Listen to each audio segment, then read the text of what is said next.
selamat pagi semuanya. Saya Estaria Setelawati dengan NIM 19001013 dari angkatan tahun 2019.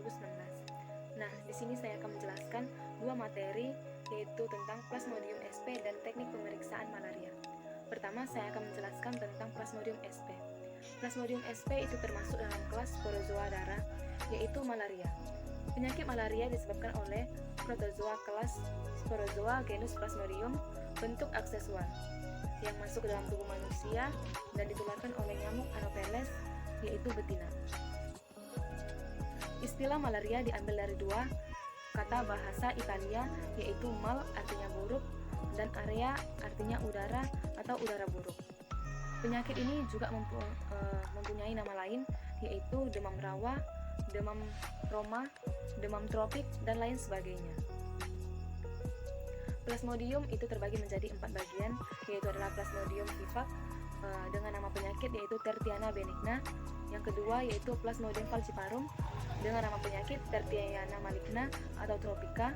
Yang ketiga Plasmodium oval dengan nama lain Malaria ovale. Yang keempat Plasmodium malariae dengan nama penyakit Quartana. Pertama saya akan menjelaskan materi Plasmodium falciparum. Hospes dari Plasmodium falciparum, dia mempunyai hospes definitif dan hospes perantara. Hospes definitif itu yaitu nyamuk Anopheles betina, dan hospes perantaranya yaitu manusia. Distribusi geografik Plasmodium falciparum ditemukan di daerah tropik, terutama di Afrika dan Asia Tenggara. Di Indonesia, parasit ini tersebar luas di seluruh kepulauan. Patologi dan gejala klinis dari Plasmodium falciparum, masa inkubasinya selama 8-14 hari, dimulai dengan nyeri kepala, punggung, perasaan dingin, muntah, mual, diare ringan, dan demam ringan. Demam yang khas terlihat pada penderita malaria. Serangan demam terdiri atas 3 stadium. Yang pertama itu stadium menggigil. Stadium menggigil ini dia hanya dapat berlangsung selama 15 menit sampai 1 jam. Yang kedua itu adalah Plasmodium puncak demam, di mana Plasmodium ini pada suhu 41 derajat Celcius perasaan itu haus dan merasa kayak panas dingin gitu. Dan stadium ini bisa berlangsung selama 24 jam. Yang ketiga yaitu stadium berkeringat. Stadium berkeringat ini dia berlangsung selama 2-4 jam. Nah, dari Plasmodium yang saya sebutkan tadi itu mempunyai siklus hidupnya. Siklus hidupnya itu terdapat 2 bagian, yaitu secara aseksual dan seksual. Dari Plasmodium vivax, malaria, oval, dan Plasmodium falciparum itu siklus hidupnya sama saja. Yang pertama siklus hidup aseksual, melalui gigitan nyamuk sporozoid ke dalam peredaran darah manusia menuju ke sel hati. Di dalam sel hati sporozoid berubah menjadi merozoid. Nah, di sini ada terdapat siklus, yaitu siklus eksoeritrosit. Merozoid pecah dan menyerang sel eritrosit, itu disebut dengan siklus endoeritrosit, berubah menjadi stadium tropozoid dan skizon. Skizon yang mengandung merozoid matang dan pecah kembali menyerang eritrosit manusia, sedangkan sebagian skizon berubah menjadi bentuk gametosit. Siklus hidup seksual, bentuk gametosit yang ada di dalam darah manusia jika terhisap oleh vektor nyamuk Anopheles betina, maka di dalam usus nyamuk akan terjadi proses peleburan makro dan mikro gametosit, berubah menjadi ookinet dan ookis, lalu berubah menjadi bentuk sporozoid kembali dan bermigrasi ke bagian toraks nyamuk. Diagnosis dari Plasmodium falciparum ini kita bisa melihat dengan 2 cara, yaitu hapusan darah tebal untuk menentukan malaria atau bukan malaria. Yang kedua yaitu hapusan darah tipis menentukan spesies Plasmodium karena eritrosit masih utuh. Nah, morfologi dari Plasmodium falciparum, dia mempunyai 3 stadium, yaitu tropozoid, skizon, dan gametosit. Tropozoid ini dia mempunyai 2 bagian lagi, yaitu tropozoid muda dan tropozoid tua. Ciri khas dari tropozoid muda Plasmodium falciparum, yaitu eritrositnya tidak membesar, terdapat titik Maurer, dan stadium ringnya muda dengan 2 inti. Sedangkan trofosit tua Plasmodium falciparum, eritrositnya tidak membesar, bentuk upcoil di dalam inti, dan sebagian sitoplasma berada di luar eritrosit. Yang ketiga yaitu sitoplasmanya tipis. Yang keempat yaitu Plasmodium berbentuk cincin. Kita masuk ke stadium skizon Plasmodium falciparum. Ciri khas dari skizonnya ini yaitu hampir memenuhi eritrosit, bentuk bersegmen, dan merozoidnya terdapat 8-32. Dan yang terakhir yaitu Plasmodium dari gametosit, itu terbagi atas dua, yaitu mikrogametosit dan makrogametosit. Ciri khas dari makrogametosit, sel malaria itu berbentuk pisang dan inti kromatin pigmen padat. Sedangkan Plasmodium falciparum mikrogametosit itu ciri khasnya berbentuk pisang dengan ujung tumpul.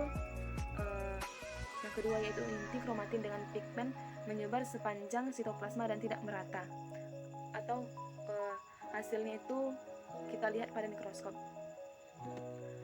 Pengobatan dari jenis-jenis Plasmodium ini itu sama aja semuanya, baik dari Plasmodium falciparum, Plasmodium vivax, Plasmodium oval, dan Plasmodium malaria, itu pengobatannya sama saja, yaitu klorina, amodiakina, pirementamin, biguanid, primakina, dan kina.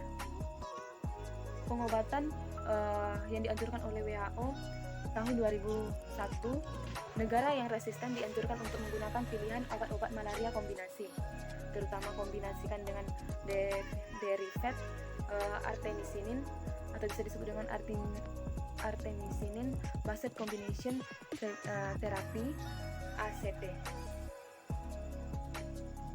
Nah, selanjutnya pengobatan yang disarankan oleh dari WHO itu yang pertama artemeter, lumefantrin, yang kedua artesunat dengan amodiakin, yang ketiga artesunat dengan gabungan sulfadoxin, pirimentamin atau bisa disebut dengan SP, yang keempat amodiakin dengan SP, yang kelima arsunat dengan meflokin. Pencegahannya itu menggunakan kelambu pada saat tidur. Yang kedua itu adalah mengolesi badan dengan obat anti gigitan nyamuk. Yang ketiga menggunakan pembasmi nyamuk baik bakar, semprot maupun lainnya. Yang keempat memasang kawat pada jendela dan ventilasi. Yang kelima mencegah penderita malaria dan gigitan nyamuk agar infeksi tidak menyebar. Yang keenam membersihkan tempat istirahat agar nyamuk tidak ada bersarang di tumpukan-tumpukan kain. Yang ketujuh, hindari keadaan rumah yang lembab, gelap, kotor, dan pakaian yang bergantungan serta genangan air. Yang kedelapan, membunuh jentik nyamuk dengan menyemprot obat anti larva atau biasanya disebut dengan bubuk abate pada genangan air atau menebarkan ikan sebagai pemakan jentik. Nah, yang kedua, saya akan menjelaskan tentang Plasmodium vivax. Plasmodium vivax itu dia mempunyai hospes definitif dan hospes perantara. Hospes definitifnya itu adalah manusia dan hospes perantaranya itu adalah nyamuk Anopheles betina. Infeksi malaria ini terjadi secara dua, yaitu secara alami dan secara induksi. Secara alami melalui vektor bisa bila sporozoid dimasukkan ke dalam tubuh manusia melalui tusukan nyamuk. Sedangkan secara induksi, bila stadium aseksual dalam eritrosit secara tidak sengaja masuk dalam tubuh manusia melalui darah, seperti transfusi, suntikan kongenital, bayi atau baru lahir mendapatkan infeksi dari ibu yang menderita malaria plasenta. Distribusi geografik dari Plasmodium vivax ini ditemukan di daerah subtropik seperti Korea Selatan, Cina, Mediterania Timur, Turki, beberapa negara Eropa pada waktu musim panas, Amerika Selatan dan Utara. Morfologi dari Plasmodium vivax ini dia mempunyai 3 stadium, yaitu stadium falciparum, stadium trofozoid, stadium kizon, dan stadium gametosit. Stadium dari Plasmodium vivax ini trofozoid dia terbagi menjadi 2, yaitu Dari bentuk cincinnya, ukuran 1/3 eritrosit, bentuk cincin tebal, kromatin massa padat berbatas jelas, terdapat titik Scrivener di dalam eritrosit. Bentuk tropozoitnya itu ciri khasnya ukuran eritrosit membesar, membentuk sangat irregular, vakuolanya nyata. Kromatin titik-titik atau benang-benang. Pigmen halus dan berwarna kuning coklat. Penyebaran parasitnya ini terlihat halus dan penyebarannya tersebar secara luas. Stadium skizon terbagi atas dua, yaitu imatur dan matur. Bentuk dari skizon imatur, bentuk selnya itu bentuk hampir mengisi seluruh eritrosit. Bentuknya sedikit amoeboid, kromatinnya banyak, pigmennya tersebar. Sedangkan bentuk skizon matur itu mengisi penuh eritrosit, bentuk bersegmen, merozoid 14-24, rata-rata 16. Ukurannya sedang, pigmen berkumpul di tengah atau di dalam satu sel gitu kan. Dia menumpuk dan berwarna kuning kecoklatan. Stadium yang ketiga itu adalah gametosit. Gametosit ini dia terbagi atas dua, yaitu mikrogametosit dan makrogametosit. Bentuk makrogametosit waktu timbul 3-5 hari. Jumlah dalam darah banyak, ukuran mengisi seluruh eritrosit yang membesar. Bentuk dari makrogametosit ini bulat, oval, dan padat. Sitoplasmanya berwarna biru tua. Kromatinnya merupakan massa padat di perifer, pigmen kecil perifer. Sedangkan bentuk mikrogametositnya itu waktu timbulnya itu 3-5 hari. Jumlah pada darah itu banyak dan ukuran hampir mengisi eritrosit yang besar. Bentuk dari mikrogametosit ini berbentuk bulat atau oval dan padat. Sitoplasmanya biru pucat. Yang ketiga yaitu Plasmodium ovale. Plasmodium ovale ini adalah spesies protozoa yang menyebabkan malaria ovale pada manusia. Parasit ini lebih langka daripada dua parasit lainnya dan tidak seberbahaya Plasmodium falciparum. Sulit didiagnosis karena mirip dengan Plasmodium vivax. Hospes dan nama penyakit dari Plasmodium ovale ini, dia mempunyai hospes definitif dan hospes perantara. Hospes definitifnya itu adalah nyamuk Anopheles betina. Sedangkan hospes perantaranya itu adalah manusia. Distribusi geografik Plasmodium ovale ini terutama terdapat di daerah tropik Afrika Barat dan di beberapa bagian lainnya. Parasit tersebut ditemukan di Pulau Owi sebelah selatan Biak di Papua dan Pulau Timur di Indonesia. Morfologi dari Plasmodium ovale ini dia mempunyai 3 stadium, yaitu stadium tropozoid, skizon, dan gametosit. Bentuk perkembangan dari Plasmodium ovale ini, bentuk cincinnya itu ukurannya 1/3 eritrosit. Bentuk cincinnya itu padat, kromatin massa padat berbatas jelas, bentuk upcall tidak ada, dan bentuknya itu terletak pada tepi eritrosit. Bentuk tropozoidnya itu ukurannya besar, bentuknya rapat, kromatin kelompok besar tak teratur, pigmen kasar dan berwarna coklat kuning tua. Bentuk perkembangan dari Plasmodium ovale, skizonnya itu dia terbagi menjadi 2, yaitu bentuk skizon matur dan imatur. Bentuk skizon imatur yaitu ukuran mengisi hampir seluruh eritrosit, bentuknya itu padat, kromatinnya sedikit tak teratur, dan pigmennya itu tersebar luas. Sedangkan bentuk skizon matur, ukuran mengisi 3/4 eritrosit, bentuknya itu bersegmen, jumlah merozoid di dalam sel eritrositnya itu 8-14. Pigmen berkumpul di tengah dan berwarna kuning, coklat kuning tua. Bentuk dari gametosit dari Plasmodium ovale ini bentuknya bulat padat, kromatin padat di tepi, pigmen kecil perifer, dan masa terlihatnya makrogametosit ini selama 12-14 hari. Sedangkan bentuk gametosit dari jantan atau mikrogametosit ini ukurannya sebesar eritrosit, bentuk bulat padat, kromatin filbil, dikelilingi area tak berwarna. Masa terlihat 12-14 hari. Patologi dan gejala klinis dari Plasmodium ovale. Gejala klinis malaria ovale mirip dengan malaria vivax. Serangannya sama hebat, namun penyembuhannya sering terjadi secara spontan dan relapse lebih jarang. Parasit sering tetap berada di dalam darah periode laten dan mudah ditelan oleh spesies lain yang lebih virulen. Parasit ini baru tampak lebih tampak setelah spesies yang lainnya itu lenyap, atau spesies dari Plasmodium falciparum atau vivax atau malariae ini dia itu musnah, dan lebih tampak lah dia nanti parasit dari Plasmodium vivaxnya ini, dari Plasmodium ovalnya. Diagnosis dari Plasmodium oval ini pemeriksaan laboratorium untuk menemukan parasit Plasmodium dalam sediaan darah. Yang kedua itu adalah sediaan darah tipis akan memberikan gambaran bentuk parasit yang lebih baik dan sempurna morfologinya. Yang ketiga, sedangkan sediaan darah tebal akan mempercepat proses identifikasi. Diagnosis dari Plasmodium oval ini bisa menggunakan pemeriksaan RDT atau tes serologi. Untuk malaria bisa dengan IHA, indirect hemagglutination test, dan ELISA atau enzim liquid immunosorbent assay. Dari keempat spesies Plasmodium yang bersifat hipnozoid atau dorman adalah Plasmodium vivax dan Plasmodium ovale. Plasmodium falciparum dan malariae tidak bersifat hipnozoid, sehingga tidak ada merozoid yang tertinggal di hati. Yang terakhir saya akan menjelaskan yaitu Plasmodium malariae. Plasmodium malariae ini mempunyai hospes definitif dan hospes perantara. Hospes definitifnya itu adalah nyamuk Anopheles betina, dan hospes perantaranya itu adalah manusia.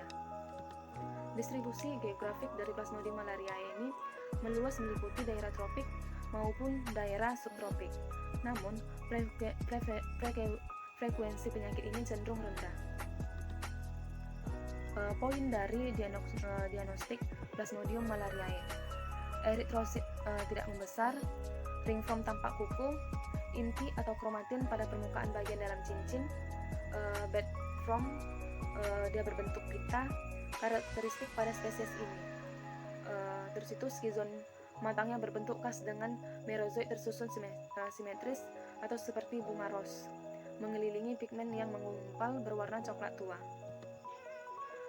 Morfologi dari perkembangan Plasmodium malariae ini: bentuk cincinnya ukurannya 1/3 eritrosit, bentuk cincin rapat, kromatinnya itu satu massa sering terdapat di dalam cincin, bentuk apkol tidak ada di dalam baik di luar tepi eritrosit. Bentuk dari tropozoid tuanya ini ukurannya kecil, bentuk rapat, sering berbentuk pita kromatin, titik atau benang. Pigmennya itu terlihat kasar, warna coklat tua, dan jumlahnya banyak. Morfologi dari perkembangan skizon Plasmodium malariae itu terbagi dua, yaitu imatur dan matur. Imatur itu dia bentuknya ukuran mengisi hampir seluruh eritrosit, bentuknya itu padat, kromatin sedikit teratur, dan pigmennya tersebar.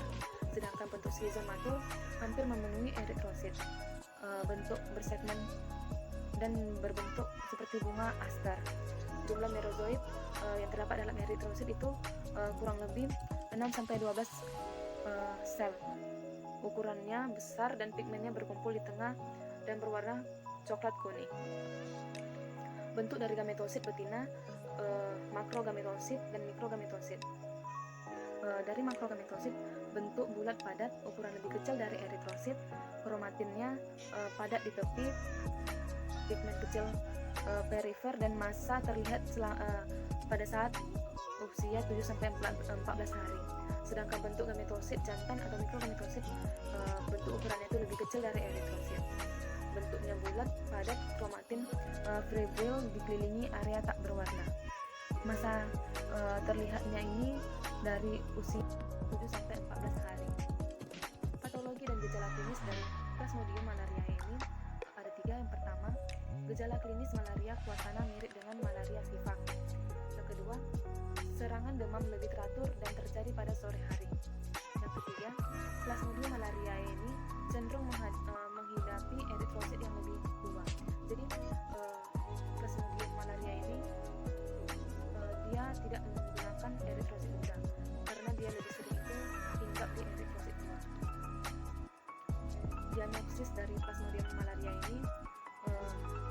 pemeriksaan itu bisa dilakukan dengan laboratorium untuk menemukan parasit Plasmodium dari sediaan darah tipis dan sediaan darah tebal. Bisa juga dilihat dari pemeriksaan RDT, Rapid Diagnosis Test. Prognosisnya itu tanpa pengobatan, infeksi ini dapat berlangsung sangat lama dan relapse rendah tercatat 30-50 tahun sesudah infeksi. Nah, itulah penjelasan dari materi Plasmodium SP. Dan saya akan melanjutkan materi tentang teknik pemeriksaan dari malaria atau parasit protozoa. Metode pemeriksaan protozoa darah yaitu kegunaannya untuk memeriksa protozoa darah, misalnya Plasmodium, Trypanosoma, dan lain sebagainya. Metode pemeriksaan protozoa darah itu menggunakan preparat yang ditetesi oleh di atasnya darah, dan kita membuat hapusan darah atau SADT yang seperti lidah api dan tidak ada lemak-lemak ataupun garis-garis yang terputus-putus pada saat kita membuat SADT. Lalu itu adalah bagian tipisnya, dan kita buat juga sediaan bagian yang tebalnya. Untuk bagian tebalnya kita hanya meneteskan 1-2 darah di atas objek gelas dan di atas sediaan bagian yang tipisnya. Biasanya pada saat sudah sediaan hapusan darah itu kering, lalu kita lakukan pewarnaannya itu dengan ginsa baik diencerkan ataupun ginsa stok. Sebelum kita lakukan pewarnaan dengan ginsa, kita terlebih dahulu menggunakan preparat dengan metanol. Untuk penggunaan metanol ini untuk melekatkan sel-sel ataupun sediaan yang sudah kita lakukan tadi. Selama metanol ini difiksasi pada preparat yang sudah kita buat itu selama 5 menit atau sampai kering. Lalu kita tetesi atau kita gunakan ginsa di atas preparat tersebut dan memenuhi seluruh preparat. Pada ginsa yang stok itu kita menggunakan waktu selama 1-30 detik sampai 1 menit. Sedangkan menggunakan ginsa yang sudah diencerkan itu menggunakan waktu yang sangat lama, yaitu 30 menit. Metode pemeriksaan protozoa darah, sediaan darah tebal dan sediaan darah tipis itu mempunyai 2 perbandingan. Bagi sediaan darah tebal umumnya dipakai untuk mengetahui ada atau tidaknya parasit, sedangkan darah tipis hanya untuk mengetahui spesies parasit penyebab infeksi. Interpretasi hasil dari jumlah parasit dapat dihitung secara semi kuantitatif pada sediaan darah tebal atau tipis. Interpretasinya, jika negatif tidak ditemukan parasit per 100 lapangan pandang. Positif 1, ditemukannya 1-10 parasit per 100 lapangan pandang. Positif 2, 11-100 parasit per 100 lapangan pandang. Positif 3, 1-10 parasit per 1 lapangan pandang. Dan positif keempat, besar dari 100 parasit per 1 lapangan pandang. Demikian materi yang saya sampaikan dari awal sampai akhir, yaitu Plasmodium SP, yang dimana Plasmodium ini mempunyai 4 jenis, yaitu Plasmodium falciparum, Plasmodium vivax, Plasmodium oval, Plasmodium malariae, dan materi kedua itu adalah teknik pemeriksaan malaria, yang dimana kita membuat sediaan hapusan darah terlebih dahulu untuk bagian tipisnya, dan untuk bagian tebalnya kita hanya meneteskan 1-2 tetes darah di atas preparat objek gelas, dan kita fiksasi menggunakan metanol itu selama 5 menit atau sampai kering, dan diwarnai atau digenangi oleh larutan ginsa yang sudah diencerkan ataupun larutan ginsa yang stok. Apabila ada kesalahan dalam ucapan dan perkataan saya, mohon dimaafkan. Semoga apa yang saya sampaikan materi ini bagi yang mendengarkan semoga berguna dan bermanfaat. Sekian dari saya, terima kasih.